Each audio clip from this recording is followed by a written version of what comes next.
Nous avons lu l'histoire Chien bleu.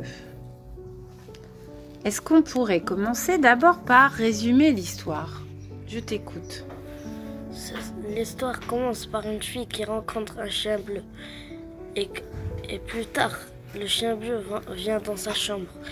Et plus tard, sa mère rencontre, elle rencontre qu'elle traîne avec un chien qu'elle pense qu'il est malade ou qu'il est méchant.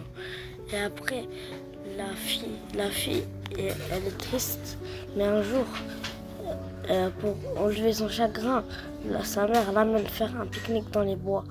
Et après, elle se perd, la fille. Et après, le chien bleu la retrouve parce qu'elle l'avait suivie à la trace.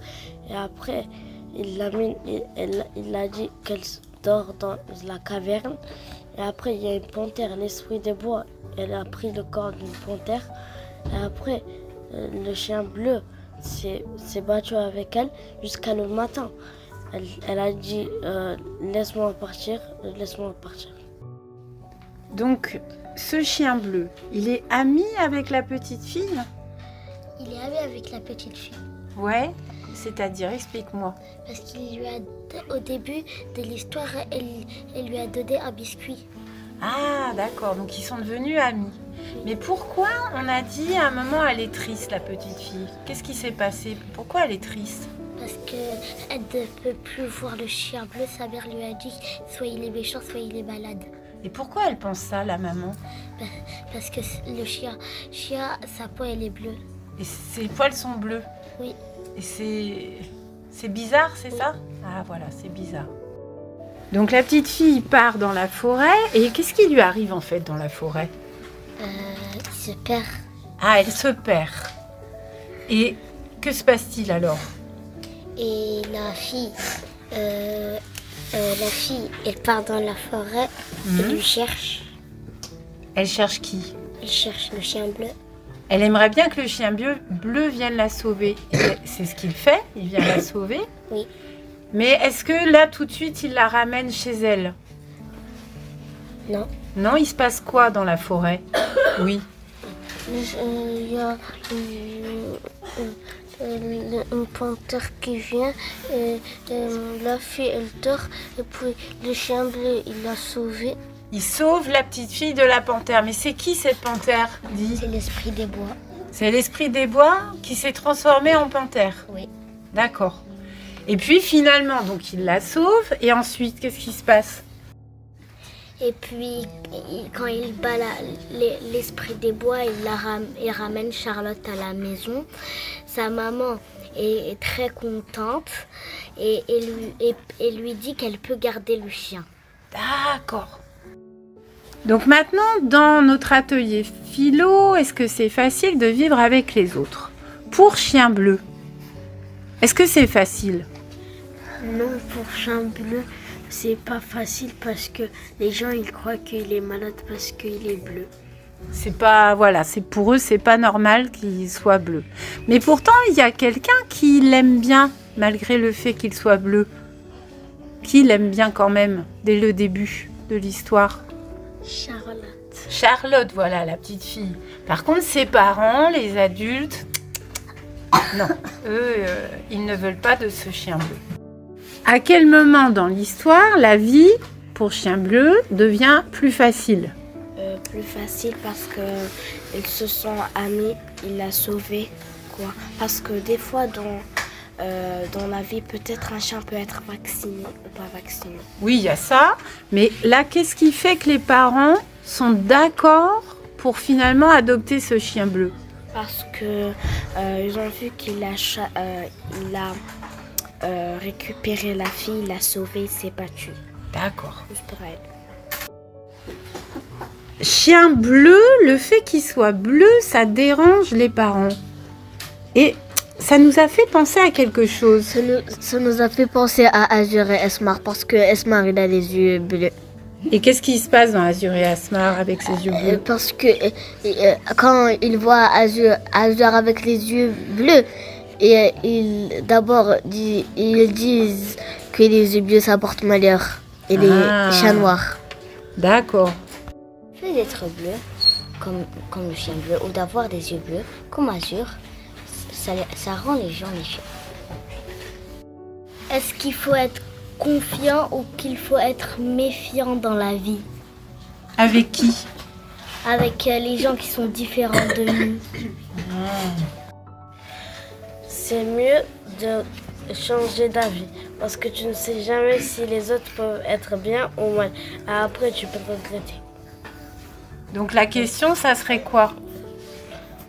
Est-ce qu'on doit faire confiance aux autres ou non? Oui, donc en fait, est-ce que c'est mieux de changer d'avis Ou de regarder sa parole? ou de rester sur son idée? C'est ça que tu veux dire?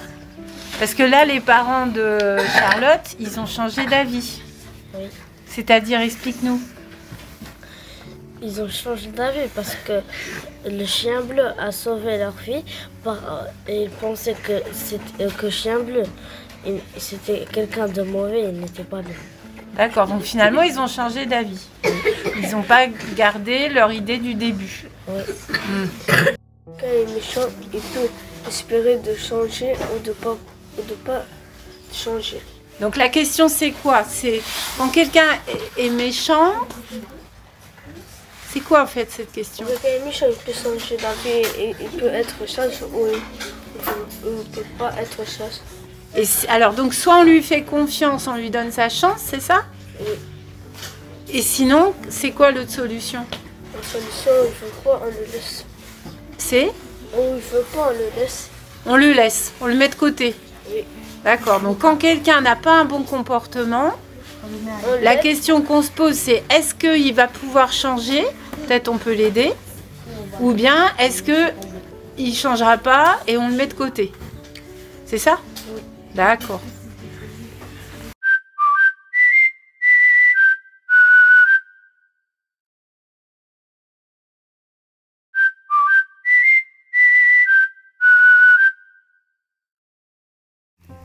Aujourd'hui, nous travaillons sur l'histoire Je veux qu'on m'aime de Léo Timmers.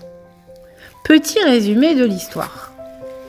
Il était une fois un corbeau qui était noir du haut au bas. Et il voulait avoir des amis et il n'en trouve jamais. Et il y en a des oiseaux qui l'ont vu, ils se sont échappés. Après, il a pris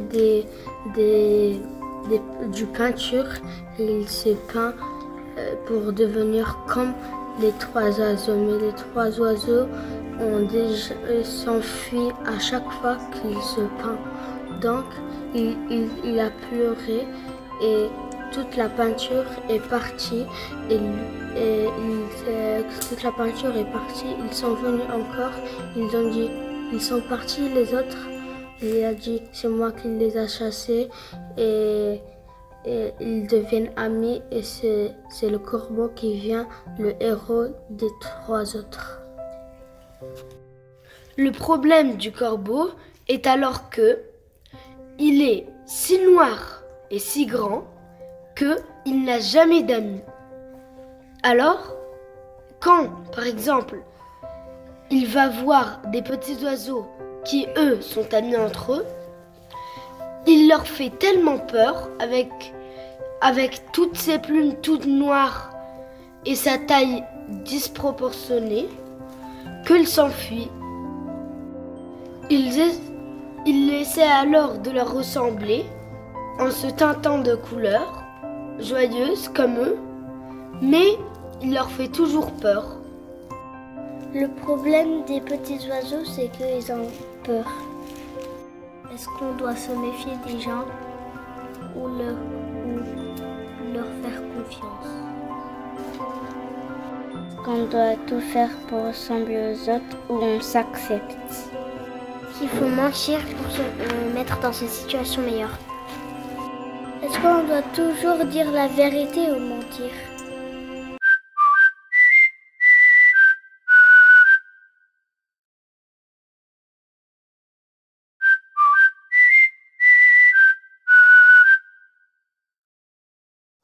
Atelier philo autour de Jean de la Lune de Tony Ungerer.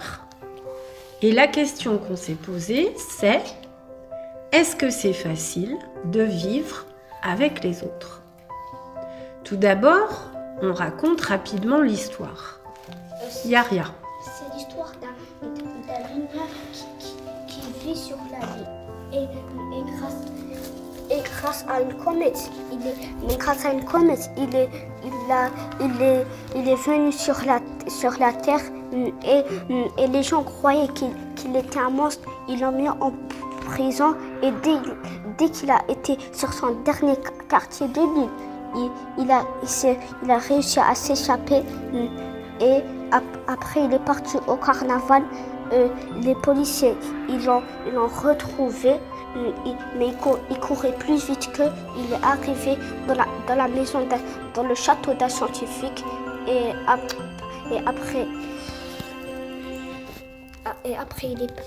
après le scientifique, il lui a dit qu'il peut partir dans la fusée. Il est parti dans la fusée, il est arrivé sur la Lune.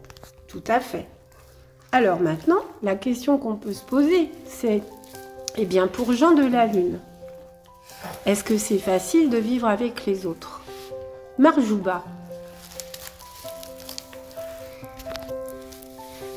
Ce n'est pas facile de vivre avec les autres pour Jean de la Lune parce que déjà, il se fait chasser par les humains en croyant que c'était un monstre.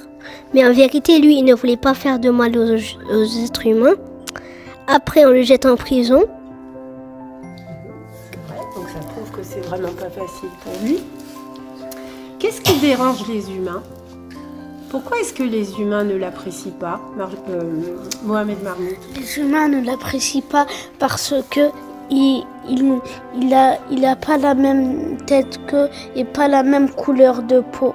Et les humains croyaient qu'il veut que Jean de la Lune veut attaquer la Terre. Voilà, tout à fait. Maintenant, est-ce qu'il y a un petit peu quand même d'optimisme dans cette histoire? Est-ce qu'à un moment, on peut penser que c'est un petit peu quand même facile pour Jean de la Lune de vivre avec les autres? Mohamed Limine. J'ai oublié ce qu'il y a à dire. Comment? J'ai oublié ce qu'il y a à dire. D'accord. Mustapha? Oui, c'est le moment du carnaval quand il dansait avec les personnes autour de lui. Car quand il était dans la Lune, il regardait les gens danser. Et ça lui donnait envie. Et pourquoi est-ce qu'au carnaval, personne ne l'embête au début? Parce qu'il croyait qu'il s'est déguisé. Bah oui, je pense qu'il est déguisé, alors que lui, c'est sa vraie tête. C'est un peu avant ça, c'était un peu du racisme. Avant ça, c'est un peu, tout à fait. Est-ce qu'il y a un autre moment, Névissa, où la vie est facile pour Jean de la Lune? L'autre moment, c'est quand elle rencontre le scientifique parce qu'il est moins seul. Parce qu'il est moins seul. Il est moins seul. Et ce scientifique, est-ce que lui, il le juge? Le scientifique. Est-ce qu'il le juge, les Maba, le scientifique? Non, il ne le juge pas. Il ne le juge pas? Lui, il comprend tout de suite quoi? Qu'il est un lilien. Bah oui, qu'il a un lien. Après, il le laisse prendre sa fusée pour aller à la Lune. Pour retourner sur la Lune. Tout à fait. Est-ce que c'est facile de vivre avec les personnes qui n'ont pas la même couleur de peau? Est-ce que quand on est différent, la vie est plus difficile avec les autres? Est-ce qu'on peut profiter de la vie même si on est différent? Est-ce que c'est facile de vivre avec les autres quand on est tout seul et qu'on n'a pas d'amis? Est-ce qu'il faut juger les gens du premier regard? Voilà, comme l'ont fait les policiers avec Jean de la Lune. Est-ce que la justice a toujours raison? Est-ce qu'il faut admirer les gens qui ne t'admirent pas? Est-ce qu'on peut vivre ensemble même si on ne se ressemble pas?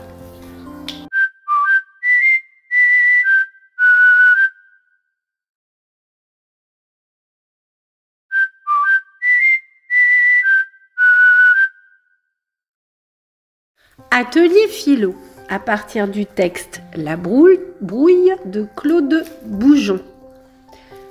La question étant, est-ce que c'est facile de vivre avec les autres? Jemila, raconte-nous rapidement cette histoire. Il était une fois 2 lapins qui étaient voisins. Ils étaient amis, ils s'entendaient très bien et un jour, ils se disputèrent sans cesse. Un autre moment, un renard vient pour les attraper et les manger. Il s'enfuit rapidement dans un de terriers et se cacha. Le renard essaya de les trouver, mais il n'arriva pas. Les 2 lapins ne se disputa pas et essaya de sortir ensemble. Il s'enfuya et le renard, qui était très surpris, partirent. Depuis ce jour, les 2 renards étaient amis. Les 2 lapins. Les 2 lapins étaient amis. Au début, les 2 lapins s'entendent bien parce qu'ils sont polis entre eux et ils vivent très bien. Mais les 2 lapins voisins commencent à ne pas se respecter. À ne plus se supporter. L'arrivée de leur ennemi commun, le renard, fait qu'ils s'entraident. Pourquoi les gens demandent toujours ils se chamaillent? Pourquoi les gens se bagarrent au lieu de discuter? Est-ce que c'est possible de vivre un monde sans guerre? Vas-y. Dans la vie, nous, les humains, qu'est-ce qui nous rassemble? Dans le start de la brouille, on entend qu'à la fin, on entend que les lapins deviennent amis à cause d'une peur. Si le renard laisse peur les 2 en même temps, est-ce que les humains peuvent avoir une peur d'une chose, ou bien d'un animal, ou bien d'un extraterrestre, ou bien des choses qui les faisaient tellement peur, flipper? Et ça ferait quoi s'ils avaient tous peur de la même chose? Ça peut faire la paix. Est-ce qu'il faut avoir une peur commune d'un danger pour se réconcilier?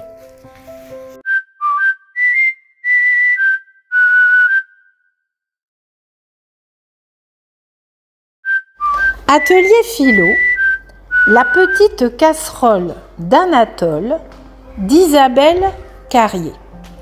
Nous allons d'abord vous résumer l'histoire. Il était une fois un petit garçon qui s'appelait Anatole. Une casserole est tombée sur sa tête et était accrochée à sa main.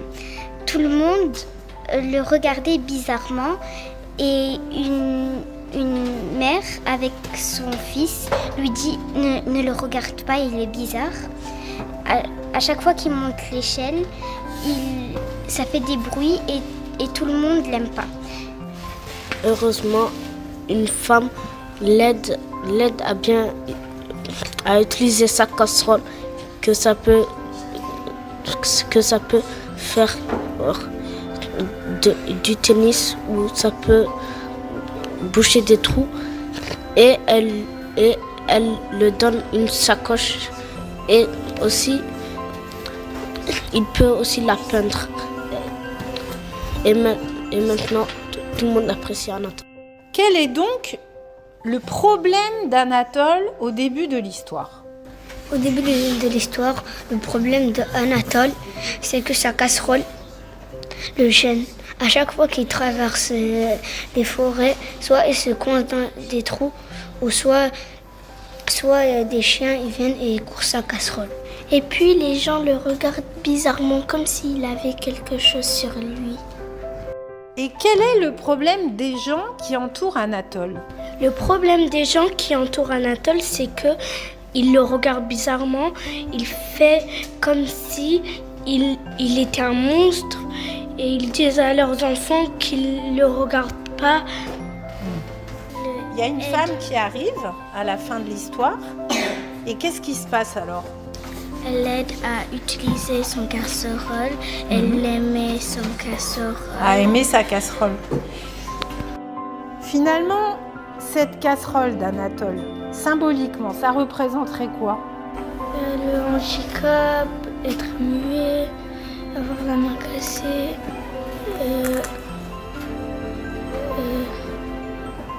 Qu'est-ce qu'il y a d'autre comme exemple de handicap? Être sourd. Être sourd. Qu'est-ce qu'il y a d'autre encore? Être muet. Être muet. Qu'est-ce qu'il y a encore comme handicap? Oui. Être sur une chaise roulante. Être sur une chaise roulante. Avoir un masque pour respirer. Avoir quoi? Un masque pour respirer. Avoir un masque pour respirer. Avoir qu'un poumon. Avoir qu'un poumon. Avoir le bras cassé. Ça c'est bon, c'est suite à un accident. Être né sans des organes. Être né, voilà, avec des organes qui manquent. Oui. Avoir le cancer. Oui, alors là c'est plus un handicap, c'est la maladie. Mais bref, avoir une casserole, c'est avoir quelque chose qui nous pose problème, qui nous empêche, voilà, qui nous rend la vie compliquée. Est-ce que c'est facile de vivre avec un handicapé? C'est facile d'être un handicapé. Est-ce que c'est facile d'être différent des autres? Est-ce que c'est facile de jouer avec quelqu'un avec un handicapé? Faut-il aimer un handicapé pour le supporter? Est-ce que tout le monde a besoin de la même aide? On doit tous avoir le même niveau à l'école. Est-ce que tout le monde doit avoir les mêmes droits pour avoir le même niveau? On est handicapé, est-ce qu'on peut faire que les autres font? Est-ce que si on est handicapé, on est obligé de cacher qu'on est handicapé? Est-ce que si on est handicapé, les autres peuvent être notre ami? Est-ce que les compensations pour un handicap physique ou mental pourraient-elles suffire à faciliter la vie avec les autres? Est-ce que si on est différent, on peut avoir des amis? Comment on doit se comporter devant quelqu'un qui est différent? Est-ce qu'on peut profiter de la vie même si on est différent? Est-ce que la différence empêche de vivre? Est-ce que c'est facile de vivre avec les autres quand on est le seul différent? Est-ce qu'il faut être pareil pour se faire aimer? Est-ce qu'il faut être gentil avec les gens méchants? Est-ce qu'il faut être comme les autres? Est-ce que quand on est handicapé, on doit faire la charité? Est-ce que la différence est une difficulté? Est-ce que quand handicapé, on doit être gentil avec les autres? Est-ce qu'on a le droit de se moquer d'une différence? Est-ce que dans la vie, on va trouver quelqu'un qui nous aidera?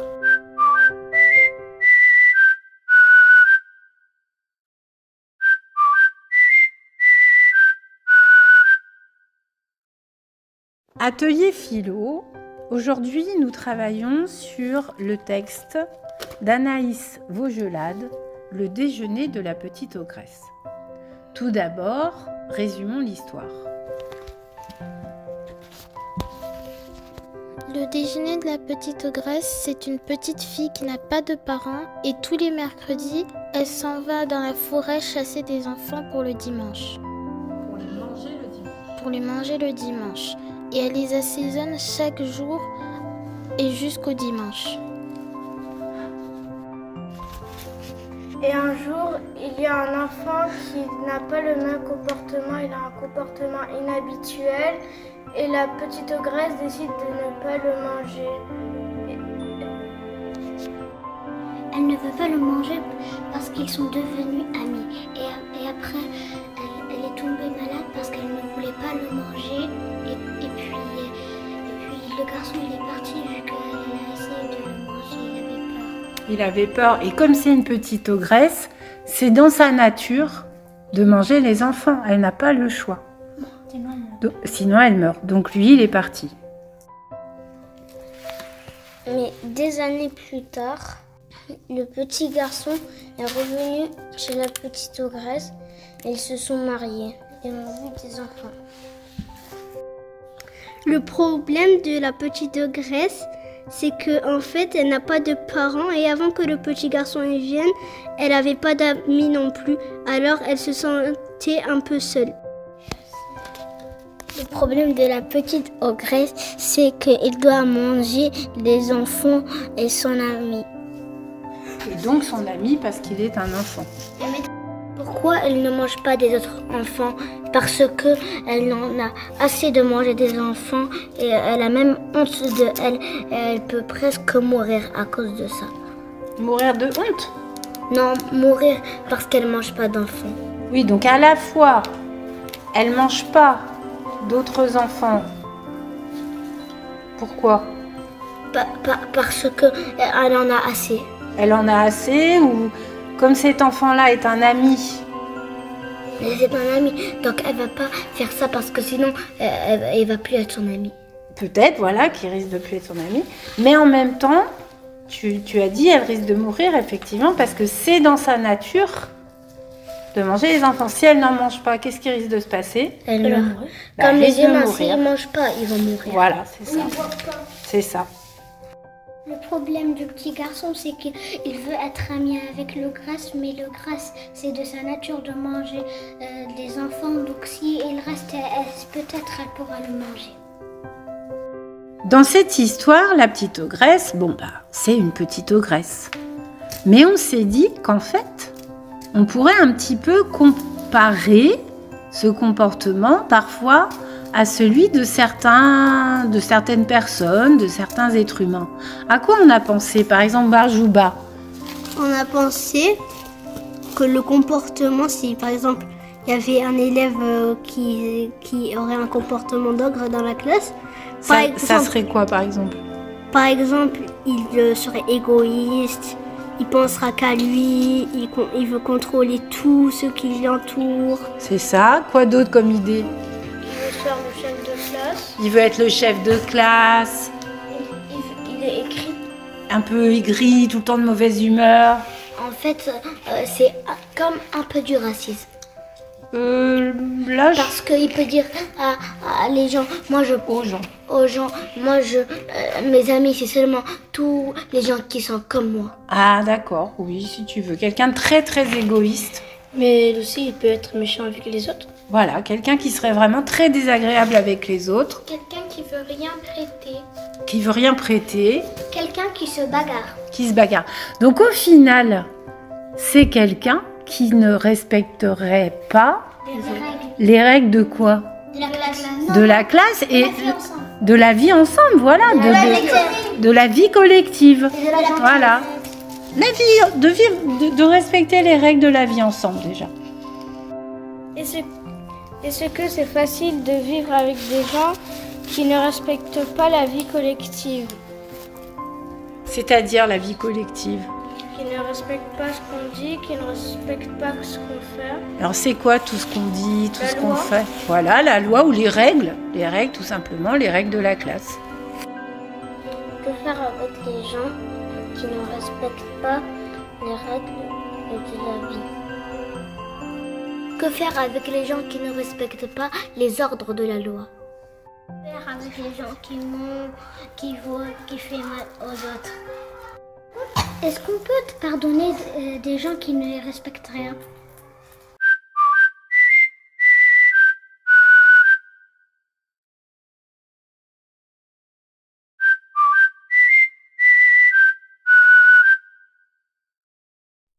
Atelier philo à partir de l'album Okilélé de Claude Ponty.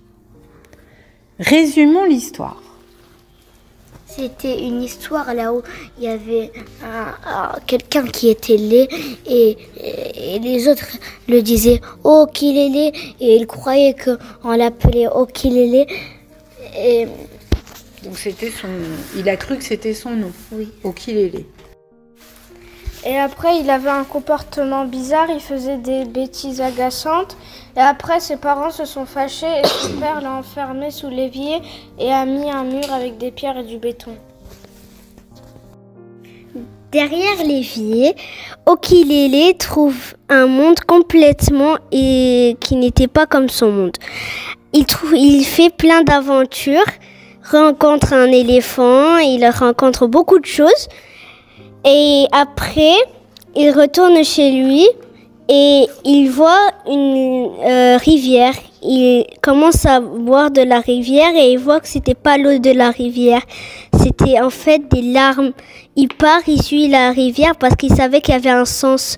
Ce qui se passe, c'est que pendant qu'il traversait la rivière, il trouve ses parents en train de pleurer parce que leur maison, elle était toute en ruine. Depuis que Okilele, en fait, il était parti, ce qui se passe, c'est que il y a eu des gros changements chez lui. Et après, ses parents regrettent de lui rejeter et après, tout se passe bien. Le problème d'Okilele, c'est que ses parents le trouvent moche et il a un comportement agaçant. Et donc, qu'est-ce qu'ils font, les parents? Ils l'enferment. Et on a dit, c'est quoi le mot pour quand une famille traite mal un enfant? Ça s'appelle? Oui, Paul-Emmanuel? Voilà, la maltraitance. Donc, les parents maltraitent Okilele et l'enferment. Le problème des parents, c'est qu'ils ne respectent pas leur rôle de protéger leur enfant. Est-ce que c'est facile pour les parents de vivre avec un enfant qui ne leur ressemble pas du tout? Est-ce que c'est facile de vivre avec la famille? Est-ce qu'on peut supporter une famille même si elle est méchante? Est-ce qu'on peut vivre dans une famille qui ne s'occupe pas de toi? Est-ce qu'on peut changer de famille? Est-ce qu'on doit vivre avec une famille qui ne m'aime pas? Est-ce qu'on doit aimer sa famille même si elle n'est pas bien? Est-ce que la famille a toujours raison? Est-ce qu'on doit respecter notre famille même si elle ne nous respecte pas? Est-ce que être beau, être moche change quelque chose dans la vie avec les autres? Est-ce qu'on est obligé d'avoir la même personnalité que notre famille? Est-ce qu'on peut être exclu de la famille? Est-ce qu'on peut avoir honte de sa famille? Est-ce que si la famille ne nous aime pas, on doit aussi ne pas l'aimer? Est-ce qu'il faut tout le temps écouter sa famille?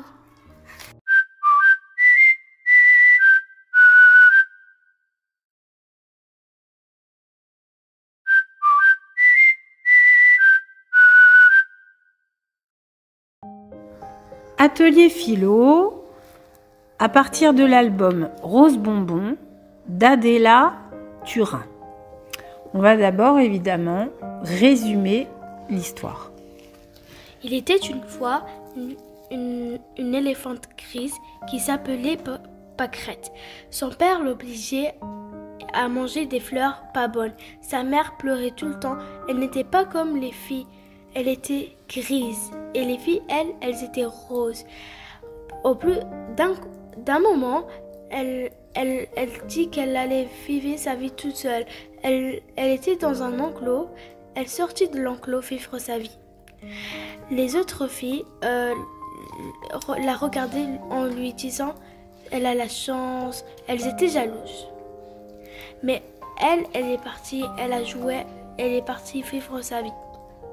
Alors après, les autres éléphantes finissent par la rejoindre alors ils s'amusaient sur l'eau, rouler sur la boue, manger des herbes bonnes au lieu de manger des fleurs dans un enclos. Et depuis ce jour, les éléphants sont libres. Et ils sont roses ou ils sont gris? Elles sont grises. Tout le monde est gris. Alors, est-ce que c'est facile, au début de l'histoire, pour Pâquerette, dans Rose Bonbon, de vivre avec les autres? Au début, ce n'était pas facile parce qu'elle était dans son enclos toute seule et elle était obligée de manger des fleurs roses, des fleurs pas bonnes. Pour devenir rose. Pour devenir rose.